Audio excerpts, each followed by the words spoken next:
Baik, terima kasih Ketua, Wakil Ketua, anggota DPR yang terhormat, Pak Menteri beserta seluruh jajaran yang saya hormati.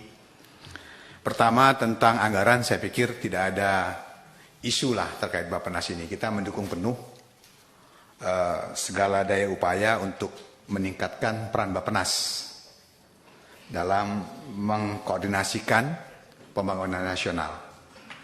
Tetapi dalam keterkaitannya tugas Bappenas ke depan ini ada dua hal strategis Pak yang mesti disiapkan juga, yakni terkait dengan penyelesaian penyusunan RUU RPJMN 2025-2045 karena tahap 1 kan sudah selesai dan kita akan masuk kepada 25 tahun yang kedua. Tentu yang kita harapkan penyusunan undang-undang ini karena dia sifatnya 25 tahunan, harus kita lakukan secara komprehensif sehingga tidak saja membaca kondisi kekinian, tetapi juga kondisi-kondisi yang akan datang.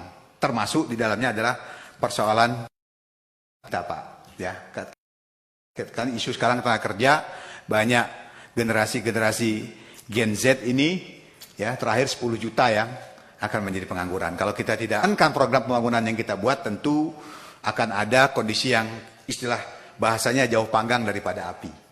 Kita membuat kemana masyarakat kemana. Jadi ini tentu harus jadi perhatian yang sangat serius. Yang kedua Pak, tentang RPJMN.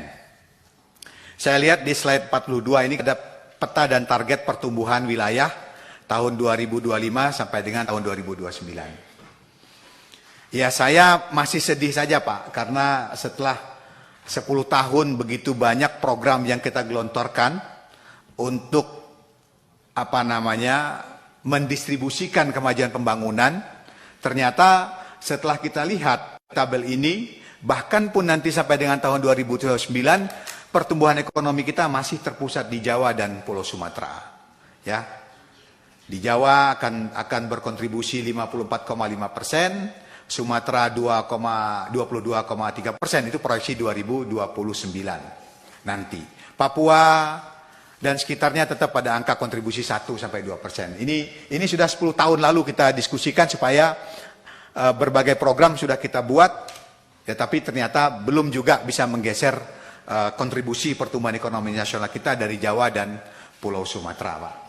Nah ini juga menjadi concern saya dan saya pikir ini harus menjadi concern Bappenas, terutama dalam menyusun RPJMN 2024-2029.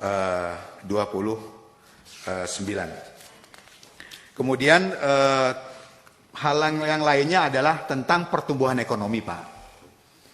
Ini kan saya lihat dalam penyusunan target pertumbuhan ekonomi nasional kita tetap bermain pada angka kisaran 5-6%. Belum ada terobosan yang kita buat, padahal Presiden kita, Pak Prabowo yang terpilih, sudah sangat menginginkan pertumbuhan ekonomi 7-8%. Supaya kita bisa terlepas dari jebakan ya negara berpendapatan menengah ya Prof ya. Dan kita tidak kehilangan kesempatan. Nah ini mumpung ini masih pagu indikatif dan juga APBN kita belum disampaikan menjadi nota keuangan, cobalah mungkin Pak Menteri bisa kasih suggest kepada tim ekonominya Presiden baru ini gimana caranya Pak Jepri ini supaya bisa 8%, 7% ini gitu loh. Jangan main 5-6% terus gitu kan. Ya, supaya kita bisa keluar nih dari jebakan ekonomi kelas menengah dan generasi muda kita yang lahir kemudian ini yang ada pada umur-umur produktif ini bisa memperoleh lapangan pekerjaan. Jadi itu saja Pak Ketua, kalau soal anggaran kita dukung penuh, nambah juga boleh, ya kita dukung penuh supaya Bappenas kita kuat, tetapi pada 3 hal itu konsen saya, pada rencana pembangunan jangka panjang yang sampai 2045, kemudian RPJMN dan pertumbuhan ekonomi nasional. Terima kasih, wassalamualaikum warahmatullahi wabarakatuh. Waalaikumsalam warahmatullahi wabarakatuh. Kalau boleh kan Pak Ahy